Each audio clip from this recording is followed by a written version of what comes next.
bịa Jpac ugboro one ka m kpọrọ gụ ọkwasị ibe ọjọọ gba afọ wụlọ omenala Jpac gaa chọrọ ọrụ asụ na ibe ọjọọ gba afọ wụlọ omenala ma ṅụchara tii ka m were gụba gị okwu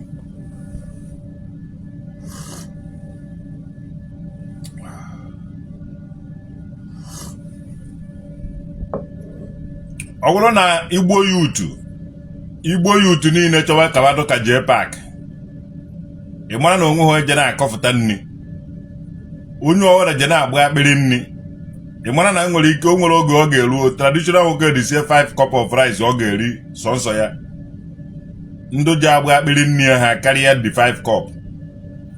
Jpac ga-achọrọ ibe ị na-alụ abụka ị na-adọkasị ndị mmadụ na soshal midia echekwa na papa gị wụ Zenko eche na papa gị wụ bishọp ọzọ ụbụrụ eche na papa gị wụ ndị a nwechara ego ị na-etiri mkpu abụka ị na-adọkasị ndị mmadụ eje ha ama nọ nni mmadụ nyere ha ka iriri were na-afere maut ị na-adọkasị ndị na-alụ ọrụ na-adọkasị ndị na-eme ka obodo dị mma.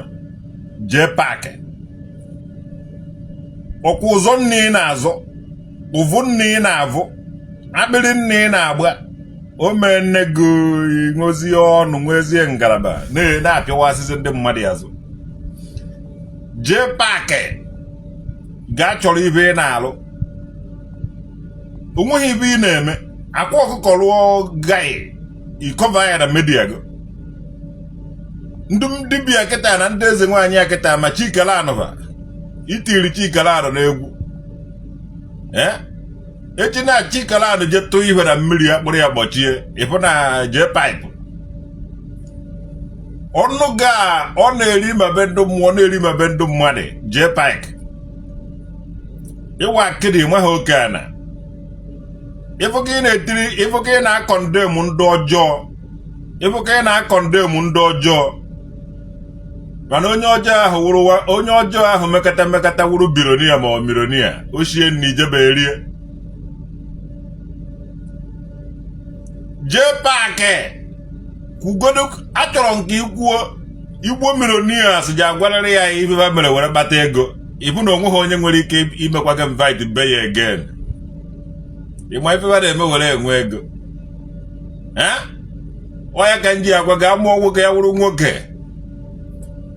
nwoke ji adọrịrị ka nwoke kama ị na-amụ anya abalị ka traditional Nwokedi kwechiri ị ga-ekwechirịrị nke ikpeazụ ọ bụrụ blọkụ gị na-agbụ chọọ ibe ị na-alụ na ewu nwoke ị na-eri nri ya wuf nwoke nye ha ego je ha ekwuzi okwu iche na inye ya ka gro yere m peji ma mkpụ ibe ejezighị m ekwu.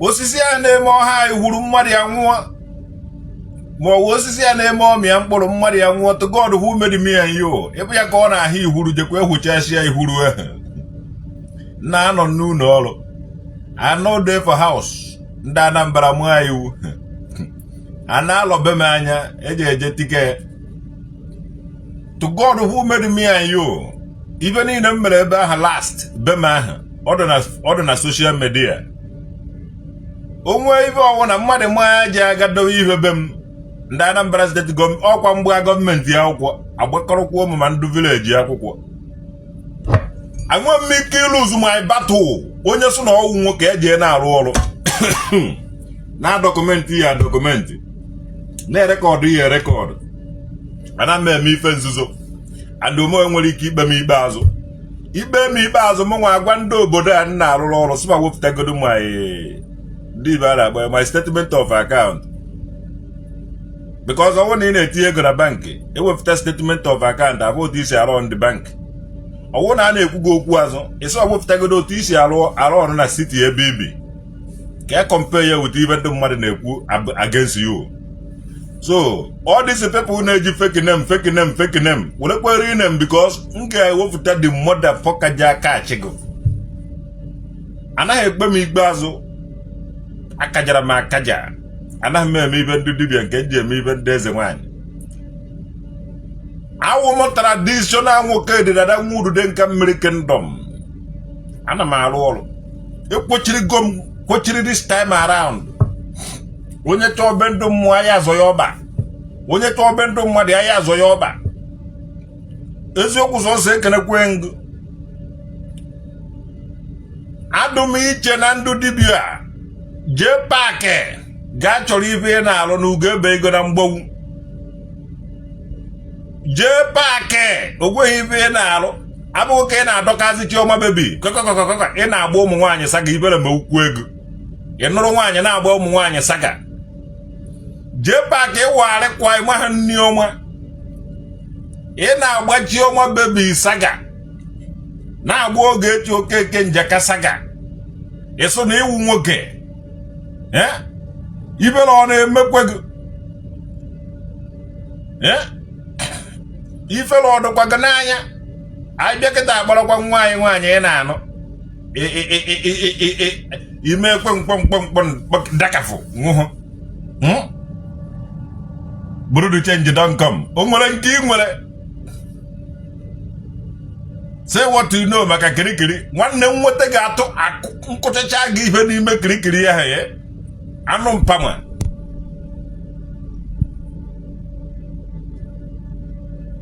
gwanụ Jpac jee chọrọ ihe ọ na-arụ onweghị ibe ọ na-arụ everyday of tara social media na-adọkasị ụmụ Igbo ọ wụrụ zenko communication o mepere gị ofu ebe na-anọ ebe ahụ ndị niile a na-enye gị nnibe enweghị ike ịchọgo inye gị ofu shọpụ so gị negide anya amala Orlando togodo mkpata gị aka ala ngụ na-anwụ ọwụrụ ala ngụ na-anwụ ọwụzi na ndo ka nji nwa bụ Udechukwu to God who made me and you etengu ude mmụọ anụ mpama ị na-aza amara Udechukwu nweta gị ala ngị gwuo anụ mpama ọsọgoro ya wụrụ na ihe ma ga awụrụgo bọholu to God who made me and you arie ngị na bọholu gị ahụ ị na-aza amara Orlando nwanne onweghị na ndo nji anọla gị this time m ga-ala gị n'anwụ na amara Orlando udude Chidebere eze ọ ka a na-agba traditional Nwokedi ofu onye to God who made me and you ibe ọsọkwara bịa na-eme Chukwuma ọrụ udo na ndị Anambra steeti gọọmenti ji ebe m agba mva akwụkwọ na anọrọ m obodo abụọ ahụ akwụkwọ ba na-agbagharị akajara m akaja kpọdụ m ukwu amụ akara m aka ka ukwu amụ ofu onye anaghị ata m like that omeghị onye ji ata m nwanne agbagharị m mgbọrọgwụ m na agbara m mgbọrọgwụ n'oke ọhịa Jpac akwa ngwere kwụrụ gị ụgwọ nye gị money ka ị bịa kwatuo traditional Nwokedi maka ọ na-aza traditional man i promote akwa ọkọ with all the fake ọ rigoro ịkwatuo m nwanne oh my God ị ga-agbakọta saga ọsọgorogoro ọrụ m ụnọ mbiri n'ụlọ ahụ ana m agbago saga ọsọgoro ọrụ m duplex mbiri na duplex ahụ ana m agbara ha gị saga Jpac ụchakakpọm ome ibe eji ya eme ya je chọrọ ihe ọ na-arụ ọjụ everyday ọ na-agba nga akpịrị nri everyday ọ na-agba akpịrị nri ibe ọjọọ niile dị iche iche ka Jpac na-epromote n'ala Igbo ọ na-epromote ndị ọgaranya na-enweghị ike ije na Guardian newspaper or Punch ọ na-epromote Igbo millionaires na hide Igbo millionaires onweghị onye nwaba n'Afrịka onweghị onye nwaba anywhere ọzọ nsọ na media Jpac ka amaba ọ wụrụ na anwa Punch ya ndị Igbo millionaires gwa na ibu na-eme were enwe ego onye ọwụ na amara dị mme amara tens ibe nne ana m arụ ebe a bụrụ ebe nna alụ nwanne ana m arụ ọrụ ebe ahụ ebe a ka nna alụ maka bosi owu na ofu onye ji ya nọkata so na traditional Nwokedi nwa dibịa o je ebe m nna ije afụ burudu chenji ije afụ onweghị ibe ije ha afụ hey mmọnwụ anyịrị m achụkwa egwuru ọbịa nwe ya achụkwa nwata na oru mbara na ọcha onweghị ibe m anyị to God who made me and you. Mana Nwokedi. Jpac je chọrọ ibe na-alụ. Ana Igbo adịghị mma. Ndụ na-eme ibe aha na-esetọrọ ogo na-enye gị ego na-eri na-evu na-adọ ya ahụ na-eto ahụ. Ọ bụrụ na aka ọrụ gị ibe a na-eme were enweta ego aha a na-enye gị iji na-eti mkpu. Aka ọrụ gị ibe mere. Aka ọrụ gị ibe mere. Iji azụ kama ka ibule ete papa gị jebe gbube akwụ. I tell you this. Ọgbọ gị ji adụ tight. Feke things ka ị na-epromote na ana Igbo. Jpac. Ị na-agba ụmụ nwaanyị saga ibere anaghị eme gị. Gara Chioma baby na-agba saga. Ịgba Chioma baby saga, ịgba Ogechi saga, ịgba fish pie. Na ọ bụrụkwa na emere gị ibe eme. Nwunye Jpac, lọlọ Jpac, dọpụtakwa dị gị ọ dakwa aka ụmụ nwaanyị ọnụ marakwa. Jekwe gbara dị gị. Ya jekwe chọwa ụmụ nwoke ya na ụmụ nwoke n'ụwa ọgụ. Ya jekwe na-anụsa ụmụ nwaanyị ọgụ. Ofu nwaanyị jekwe akpara ya gbagbuo ya n'okpuru bedị lagbuo ya ebe ahụ. Amụkọ m ibe njide agwa gị. Nekwe Jpac yo. Nekwenu Jpac ọgago. Ya na Chikalana agba ada saga. Ya na Ogechi Okeke Njaka gba saga. Ya na Chioma baby gba saga. Ya na fish pie gba saga. Amụkwa m ibe njide agwa gị to God who made me and you dọrọkwa dị gị. Mgbe ọhụrụ na ọ chụbara ụmụ nwaanyị n'ụwa ọgụ gbaba saga. Onye kwe eri nri ebe ahụ. Onye kwe ejeri nri ebe ahụ. Alize Edochie. Nwokedi Chisom. Ụnọ na-anụkwa ibe nna-ekwu. Nwanne dị ụsọ ụba. Gwakwanụ nwunye Jpac nwanne anyị nwaanyị ọkwa onye nri kingdom. Nwanne Udude nke kingdom.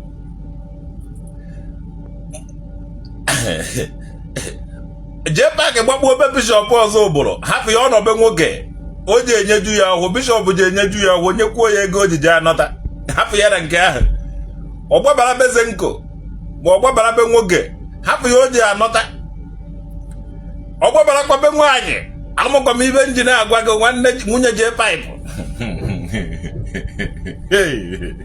Ama m ibe njin ekwu ihe a.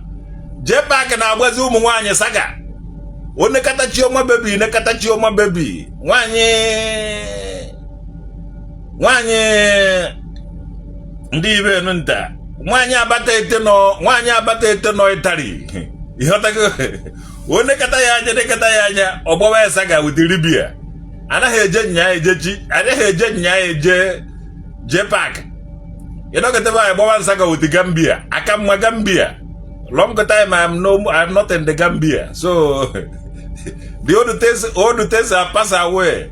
Ebe anyị nọzi kịta ahụ na Germany. Chioma baby nọzi na Italy. Jpac emere gị ibe emedu. Jpac ụmụ nwaanyị emere gị ibe ọbata osu.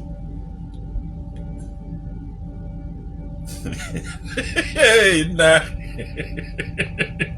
onye nke na-aza ka ọbata osu. So ego ha akwụkwọ ka m.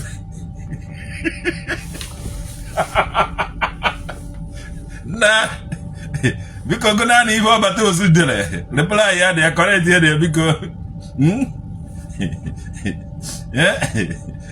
Biko mere na ihe ebere. Ọgụ ha akwụkwọ ka m. Ọbata ozu. So then go arrest me. Na. Chai.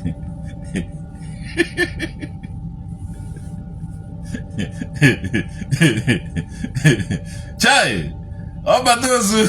So they go arrest. Nah.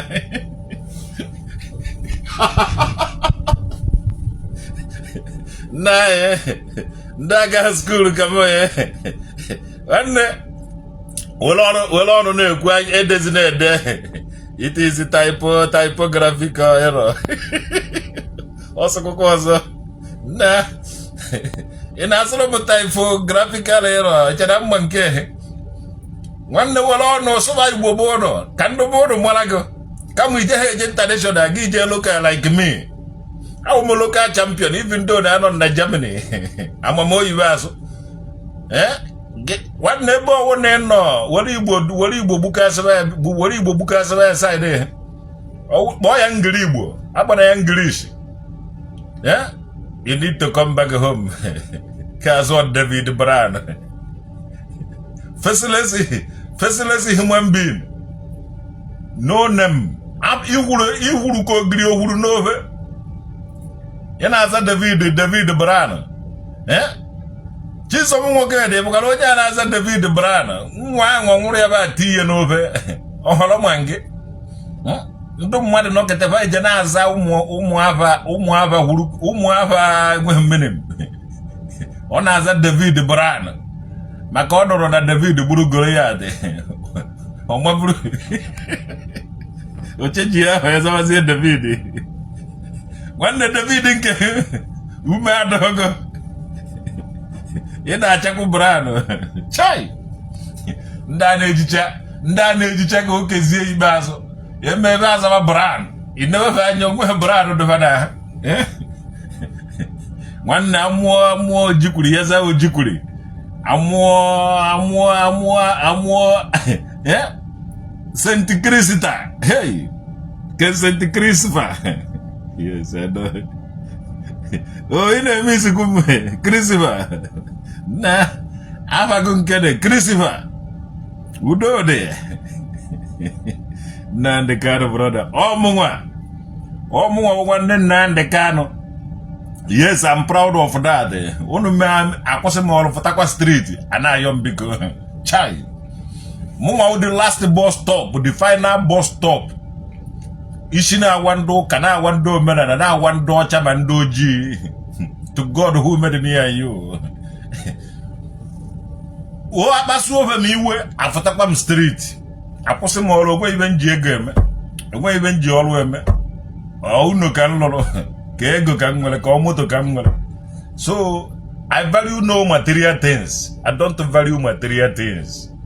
Papa suo mi we akwụsị m ọrụ a ịghọtago fụtakwa na street with egbam nke aka na aka enye m obi agụrụ maka ụwa niile na-enene m ana m aba na vuru parakade da bahari na street Germany. One me go me ive. Emego me ive. Nkwo ive na social media onwe onye kwere egemonte. Akwụsị m ọrụ fụọ na street. Na ma egemonte by force.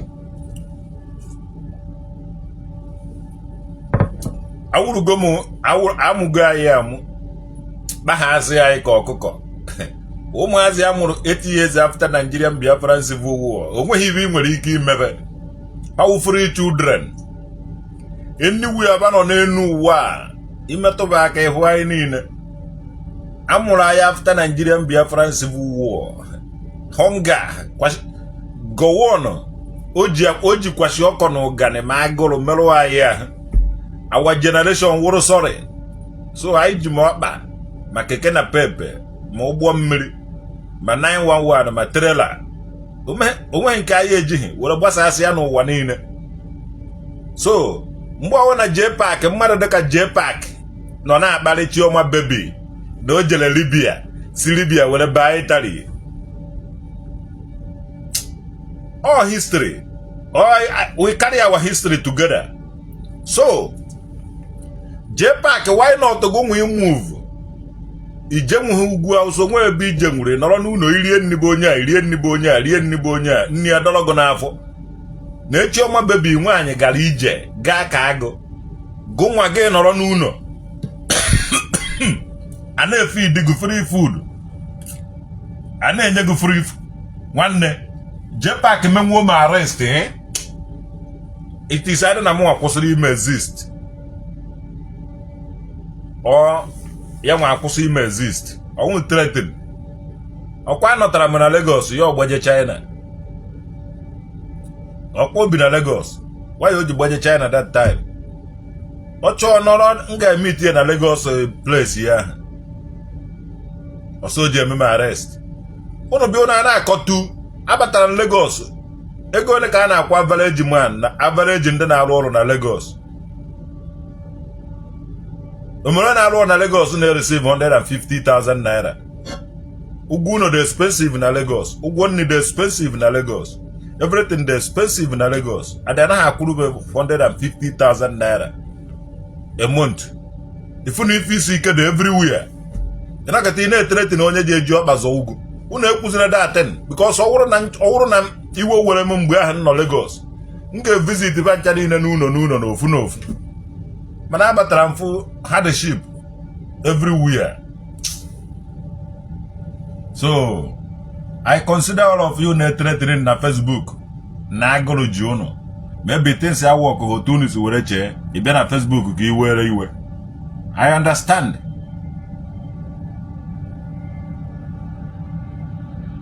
If you see Kedo, I go on a young mother na roll from Monday to Saturday. Receive 150,000. For another 100 and Monday to Friday to receive that.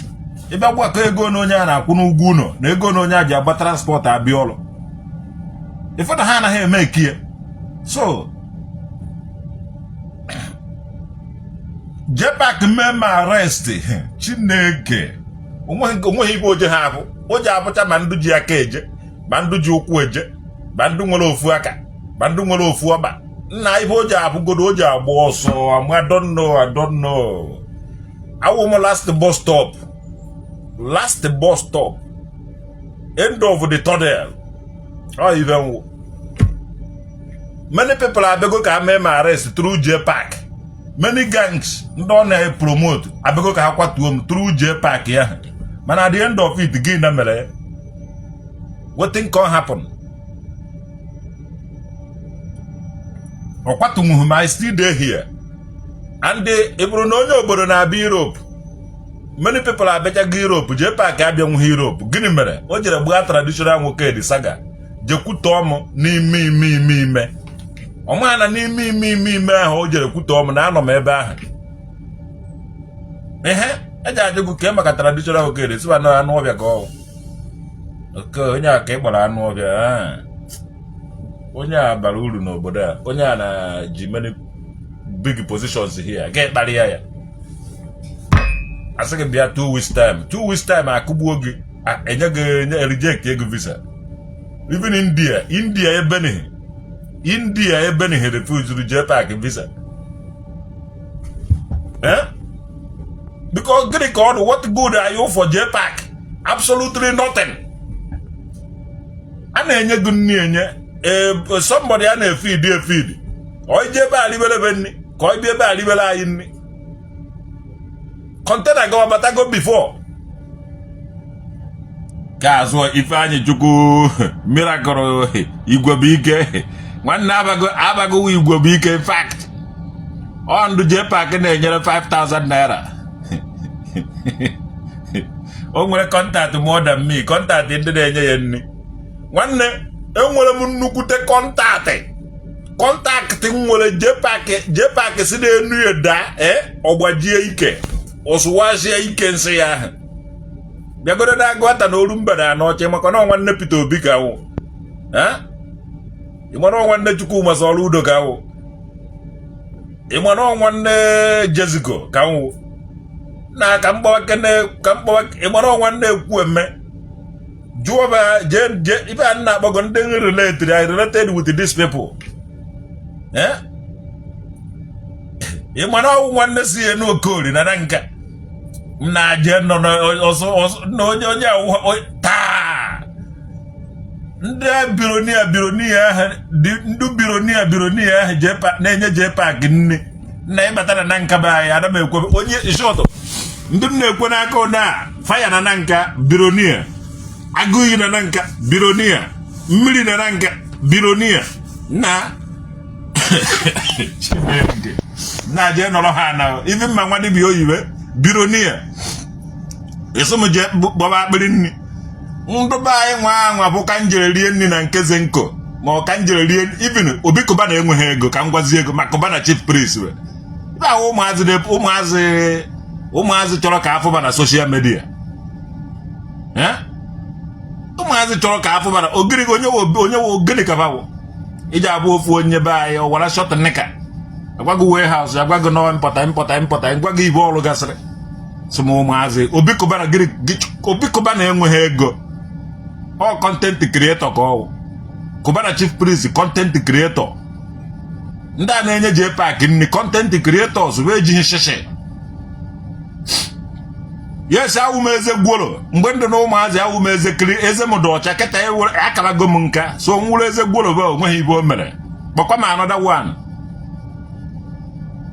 Igborata be anyị na-ahụ ibe ụmụazị ịmụkwara shọtụ ka m gwa gị something. Ana niile nọ n'Enugu ndị Anambra agbakpọchago ya.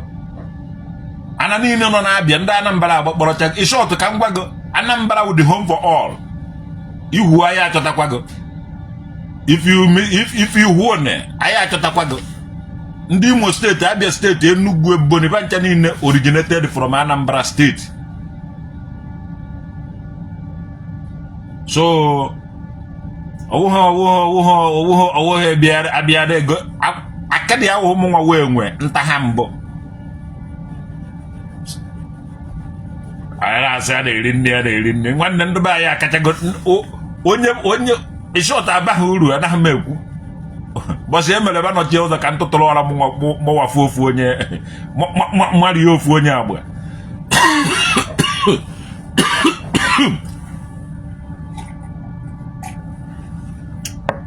Ịgbakwa Adam Bredi onye be anyị Ojidike Bredi Ofoma Bredi awara ọdụba na mkpọ awara dị izibe ibe dị na-awụ ndị be anyị ka ha wụ ebe na movies industry ndị ga ndị ahụ oje industry ba ndị na-akọkwana ya nete na ọsịsọ anyị nwa chai nọgete nchọ nnọta na Lagos aha ya moto ka Obi Kubana onwe ha ọdị moto ma eje ha aha ya nyefe 1 million naira akwụọrọ m convoy ewere nye na-akpagharị jee n'ofu ụnọ mara mma sị n'ụlọ m jee ọrụ n'ụlọ ndụ na nkaba ana m akwụgharị ebe asụba n'ụlọ m. Yes, na-egiri ya na-eme bironia ndị anyị bụrụ na-eyi white and white na-ekpu okpuru edi na-epaledi onwe na social media Jpac enweghị ego ba nwere ha wụ ha Anambra billionaires. These people are a bunch of content creators. Some only me will single-handed to all those people anya. Yeah? But Jpac je chọrọ ibe ọ na-alụ. Ndị a na-eme big man o nwere contact. Ke contact Jpac nwere na-enwe ndị ahụ enweghị ike ịkwụwa nwunye. Nwere contact. Ndị ahụ na-enye contact na-akwụwa kenenu Jpac ka ọ wụrụ mmadụ. Be enweghị ike ime nwunye. Anọ na-achịta na ndị Hausa eme na ma offload somewhere kporokwa som. Kubana chief priest ọ na-enye mmadụ 40 something namas. Enwere ike atọ ọfụ 40 something nama ahụ egbuo ịtọ. Abalị ndị ọzọ afụkwa ije ha ma na-esemis. Kịta a na-atụzi ego na bọndụlụ. Why not ife nwekwana ihe ọ na-esi efe ego? Ewere ego atụọ na bọndụlụ atụcha na bọndụlụ ndị nwe ego ekporokwa ego. Ife isi ike aka nkọ n'ala Igbo. A na-eme nwere billionaires. Billionaires odeji njin na-alụ ụzọ. Enwekwara billionaires onye na-ama mbem na-alụ ụzọ. Eric Don, Jpac is married and I am not yet. Jpac is married but you are not yet. To you are nobody. Na ga gbana ha akwụkwọ ka nkọba ha ọnụ. Ọmụnwa wime nkọta na Germany. Ọbatosu. Guys, okay, talk too much, Eric Don. One ifuru ko ogiri ofuru n'ofe. Ndu Jpac na-enye 5,000. Fake names everywhere.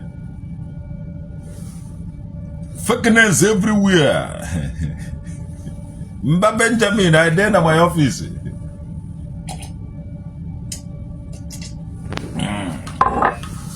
Na ngochara tii okom. Ada ndo. In short, I don't want to talk again. Kanjiboro, I don't know no. Time for break is over. So I have to face my job. Gwano monda nambala. Onyo wana je mekata ibe je be molo anya so na eme ibe dibi ebe ahụ. Na nga akpụrụkwa go. Ị gakwa like ihe nga-eme gị. It's better you no try than you try and start begging me. Anakwa me ya no I beg. Okay, if you come back again, Jpac must arrest you. One day, Nazi Baji, you could have a miracle. Naza Igbo bike. To go to Mama get along what too much before I chotago. Nwokedi has a miracle. Mbona Nwokedi a miracle. One day, even make a good at the family. Mbona Nwokedi has a miracle. Jenene, go and find the history of that Nwamuro. Achọrọ nwa ebe niile achọka nwa nna achọka go miracle o me short e bịara mgbe olile aja na adọ abara go miracle mgbe o na nwoke nechara aja zaba miracle ọ dị ka nwoke na-azụ onyinye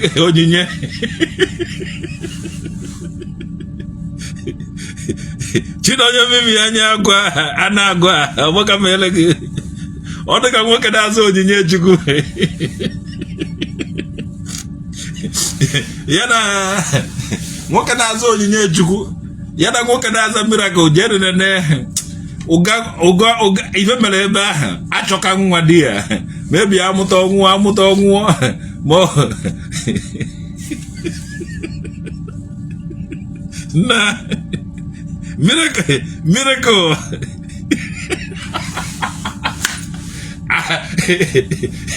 na ụmụ nwaanyị jekwere nara ka onye afa ụnụ na-ekwe nwoke na-aza miracle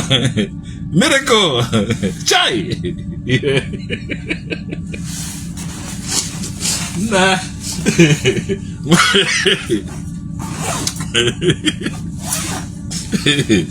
Alize dochie na nekwe nwoke zara miracle nekwe nwoke jere za miracle nke ọzọ na-azụ onyinye chi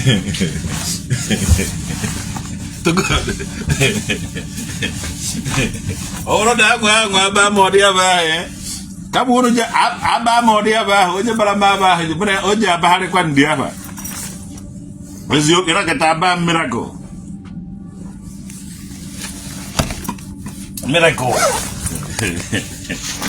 nah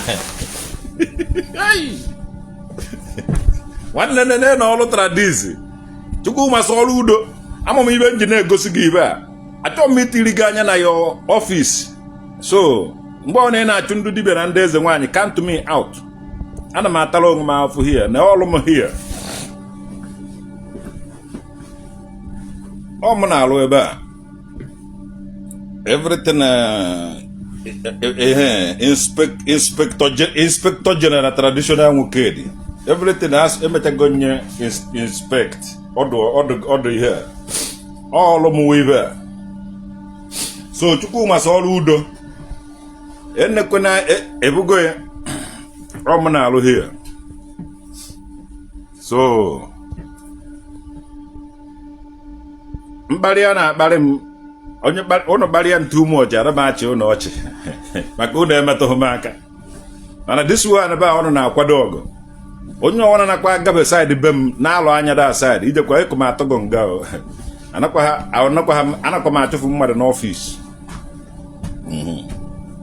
ọ gwụra na ka ọ ha n'ọnụ maka ndị ji asị na traditional Nwokedi wu dibịa ọ na-eme ife dibịa ọ na-eme ife nke ọ na-eme ife nke ọzọ ị mara na m ga-akpụrụ onye ahụ tụọ ya mmechicha onye ahụ ibe kwuo na ibe m na-eme ka ụnụ mara na unu na-ekwu eziokwu onye mara nke m na-eme ọ na-ekwu ya unu ekwuziri ibe m anaghị eme egosigo m ụlọ ọrụ m na-alụ anaghị m enye mmadụ mkpụrụ ọgwụ anaghị m agwụ oke ite anaghị m agwụ ọgwụ anọghị m n'izu ebe a na-emegide nwoke nke nji anọ n'izu ebe a na-emegide nwaanyị ịfụ m na-ehihie adụ nke onye ṅụrụ Igbo mana ịfụ m n'abalị atụtụrụ m mma mmasị asị ya ahụ ọ mgbe m ji eteta ụra ehihie a ka m ji alahụ ụra because ị na-by this time fụ n'abalị so because of mkparị ọrụ na-akparị m in the daytime because of otu ihu m na-adị oive meji he mezi live video unu na-eche na nna aṅụ Igbo bịanụ mụọ anya abalị ka unu mụọ unu ga-adụ in the daytime unu niile na-ekwujọ traditional Nwokedi one day unu ga-achọ m ka unu yọọ m biko unu agaghị afụ m yes jisi n'ike ọmụ ọsam wan ngozi ga-adịrị onye a nke na-anaghị eme onwe ya asociate with ndụ dibịa na ndị eze nwaanyị enwe m enyi nke m ji enwe onye ilo nwanne ibe a na-eme enweghị eji emenwu ya ụlọ abalị ya sọ mụnwa na ebe a abalị mmụọ ọmụnwa na ọhịa na-edozi isi ihe a before you know it na ụmụazị ụmụ Chineke abakọ ibe jebe ọrụ mụnwa n'ahịa dị na-ala ha ụlọ onye aka m siwe program all my life because ibe isi ike dị n'ụwa na stress dị too much ịmaghị nke iji eme asụ na imere ibe a na-ekwu na mmere ibe a na-ebo m nwa wa agụ n'azụ m ma nke m mere ma nke m emeghe mana one day the lion will start writing his own stories. Unu ga-anụma the stories of a lion na ọkụkọ ahụ nwụrụ n'ama be agụ ọkwana ha agụ gburu ya na ibe ejicha iset ya up ndị ibe ahụ ibe niile a na-anwụ n'ama be agụ ọwụ ha agụ gburu ya ibe a chọrọ iji set ya agụ up agụ na-eje chụọ ibe ọ na-eri n'ime ọhịa so ọmaka mere unu